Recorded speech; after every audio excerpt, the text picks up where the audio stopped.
Alors l'exercice qui nous occupe ici est un exercice concernant les triangles équilatéraux. Et l'objectif final, c'est de calculer l'aire de ce triangle. Alors pour cela, on va procéder en différentes étapes. La première étape étant de calculer la distance du point A à la droite BC. Alors pour obtenir cette distance, ça revient à chercher le plus court chemin pour aller de A vers BC. Alors ce plus court chemin, on l'obtient en traçant la perpendiculaire passant par A à la droite BC. Alors je rappelle que c'est un rapport avec le projeté orthogonal. Pour obtenir la plus courte ici distance, nous projetons orthogonalement le point A sur la droite BC et nous formons ici un angle droit. Donc ce projeté orthogonal, c'est un point, et la distance du point à la droite BC, c'est la distance AH. Donc la première question ici, la distance de A à BC est AH, où H est le projeté orthogonal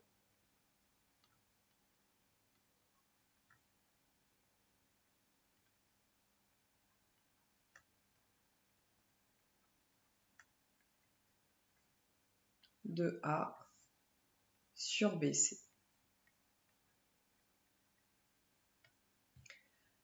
Alors certes, c'est la distance à H, mais on vous demande de calculer cette distance à H. Donc il va nous falloir des éléments pour pouvoir calculer une longueur. Le AH que l'on a ici, on peut considérer que c'est un côté du triangle ABH. Alors je pense à ça parce que pour calculer des longueurs, vu ce que vous avez vu au collège, on a différents procédés.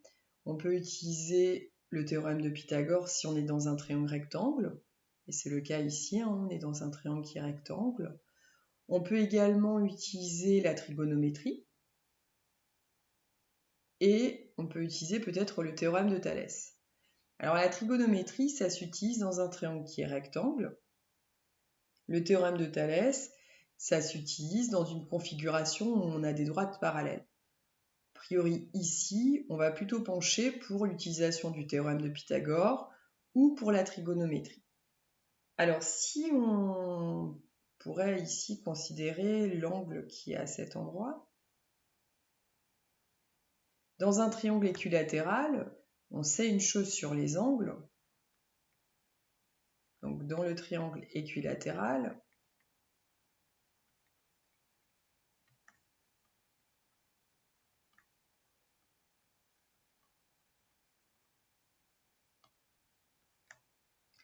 on sait que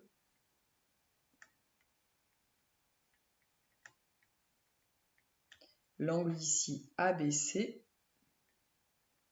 est un angle de 60 degrés. Les trois angles sont égaux à 60. On sait également que la distance AB vaut 2. Et donc là, on peut placer 60 degrés. Et ce que l'on cherche, c'est ça, AH. Alors si on regarde, on connaît cet angle-là, on connaît l'hypoténuse dans le triangle ABH. Donc si on se place dans le triangle ABH, qui est rectangle, en H,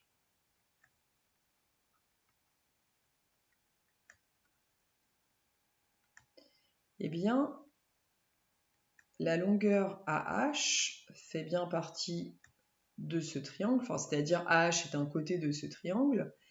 Je connais AB, la longueur ici, et je connais un angle. Je peux utiliser un des outils de la trigonométrie, soit cosinus, soit sinus, soit tangente. Alors ce 60 degrés, il va m'inciter à choisir le sinus, puisque je cherche le côté la longueur du côté qui est opposé à cet angle, et que je connais la longueur de l'hypoténuse. Donc si je prends le sinus ici de l'angle B, eh bien c'est côté opposé sur hypoténuse, donc longueur du côté opposé AH, sur la longueur de l'hypoténuse AB. AH, je ne connais pas, c'est ce que je cherche. AB, je peux le remplacer par 2. Ça, c'est équivalent à écrire que le sinus de 60 est égal à AH divisé par 2. Ce qui revient à dire que AH est égal à 2 fois sinus 60.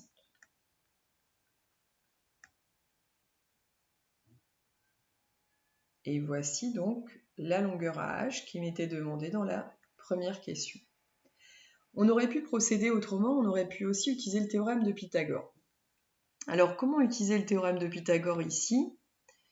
Je vais effacer mon tracé, je recommence et je place mon point H, donc c'est toujours un projeté. Je vais expliquer rapidement l'idée pour le théorème de Pythagore. On va se placer dans le triangle ABH qui est un triangle rectangle. Dans ce triangle, je connais toujours la longueur AB. Et pour pouvoir utiliser le théorème de Pythagore, il me faut un angle droit, ça c'est bon, mais il va me falloir également deux longueurs parmi les 3 de ce triangle. Or ici, je peux rapidement trouver la longueur BH, qui va valoir 1. Alors pourquoi? Parce que dans un triangle équilatéral, ABC, la hauteur issue de A, que j'ai finalement tracée, la hauteur issue de A, c'est celle-là, c'est la droite AH, va jouer aussi le rôle de médiane, de médiatrice et de bisectrice dans un triangle équilatéral. Ce qui veut dire que la droite AH, c'est aussi une médiane de votre triangle. Or, une médiane, ça coupe le côté ici en son milieu. Ce qui veut dire que H est le milieu de BC. Ce qui entraîne que la longueur BH vaut la moitié de 2, c'est-à-dire 1. Et là, je vais pouvoir utiliser le théorème de Pythagore, puisque le théorème de Pythagore, je vais chercher ce côté, connaissant celui-ci et celui-là. Alors si jamais je cherche avec le théorème de Pythagore, je vais trouver que la longueur AH vaut racine de 3. Vous allez me dire, c'est pas tout à fait ce qu'on a trouvé avec la trigo, c'est vrai, mais ça en fait, si on le calcule en valeur exacte, on va trouver également que ça vaut racine de 3. Donc soit on laisse 2 fois sinus de 60, soit on écrit racine carrée de 3. Et ça m'amène à la deuxième question, puisque la deuxième question déjà c'est en déduire, ça veut dire que ce qu'on a fait précédemment va nous être utile. En déduire l'aire de ce triangle arrondi au centième. Alors l'aire de ce triangle, c'est l'aire de ABC. Et l'aire d'un triangle, ça se calcule en faisant base fois hauteur divisé par 2. Alors dans un triangle, on a 3 bases. Et on a 3 hauteurs relatives à ces bases. Il se trouve qu'ici, je vais choisir comme base BC. Et la hauteur relative, ce sera AH, divisé par 2. Je fais ce choix puisque justement, je suis en lien avec la question 1, où j'ai déjà cette mesure. BC, je connais vaut 2. AH, alors soit je l'écris sous sa forme racine carrée de 3, soit je l'écris sous la forme 2 fois sinus 60, ce sera équivalent. Et 2 fois racine de 3 divisé par 2, on peut simplifier ici. 2 divisé par 2, ça vaut 1. Donc ici, racine carrée de 3. Et on vous demande d'arrondir au centième. Donc ça nécessite ici de prendre une calculatrice et de garder 2 chiffres après la virgule.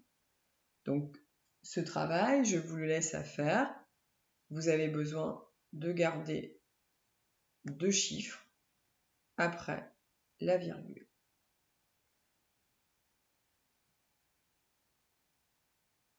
Et c'est terminé.